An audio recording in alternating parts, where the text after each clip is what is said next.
Hamas के Ismail Haniyeh को कत्ल करने के लिए प्लान कब, कहाँ और कैसे तरतीब दिया गया था? क्या ईरान वाकई इसमें किसी तौर पर मुलविस नहीं था और ईरान की इसमें कोई इन्वॉल्वमेंट नहीं थी? अगर नहीं थी तो फिर 2 माह पहले इसी जगह पर ऐसी कौन सी कार्रवाई की जा रही थी जिसके मुतल्लिक अब तहलका अंगेज रिपोर्ट सामने आई है? मशहूर अमरीकी मीडिया नेटवर्क न्यूयॉर्क टाइम्स और इसराइली मीडिया याउदित आहरोनत की ये तहलका खेज रिपोर्ट है, जिसमें बताया गया कि इस्माइल हनिया को बाहर से मिसाइल मारकर शहीद नहीं किया गया, जबकि गुज़िश्ता 2 रोज से आलमी मीडिया समेत हर जगह यही रिपोर्ट किया जा रहा था कि इस्माइल हनिया को ईरान में जिस अपार्टमेंट के अंदर ठहराया गया वहां पर मिसाइल से टारगेट किया गया। लेकिन अब बताया गया कि इस्माइल हनिया के कमरे में एक बारूदी बम नस्ब किया गया था, जो इस्माइल हनिया के ईरान जाने से कई हफ्ते कबल बड़ी महारत और खुफिया तरीके से पहले ही नस्ब कर दिया गया था।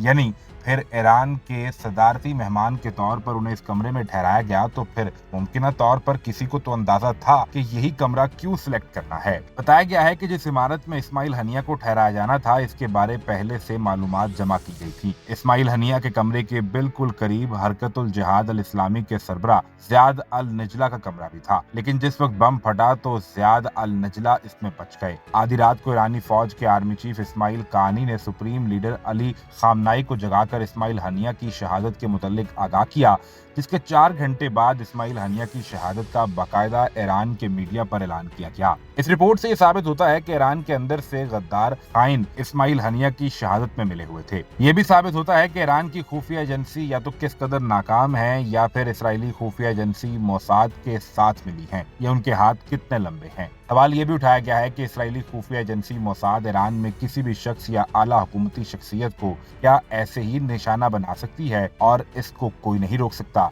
न्यूयॉर्क टाइम्स ने अपनी रिपोर्ट में लिखा कि जब इस बात की तस्दीक हो गई कि वो गेस्ट हाउस में अपने कमरे में मौजूद हैं, तो फिर बम के जरिए से उस कमरे को उड़ा दिया गया था। अब इस रिपोर्ट ने कई सवालात खड़े कर दिए हैं। ईरान जिन्हें अपने स्टेट गेस्ट के तौर पर बुलाता है, क्या उनके साथ ऐसा ही करता है? और क्या ईरान के अंदर ऐसे लोग मौजूद हैं जिन्होंने इससे पहले सदर इब्राहिम रईसी को ऐसे ही रास्ते से हटाया था?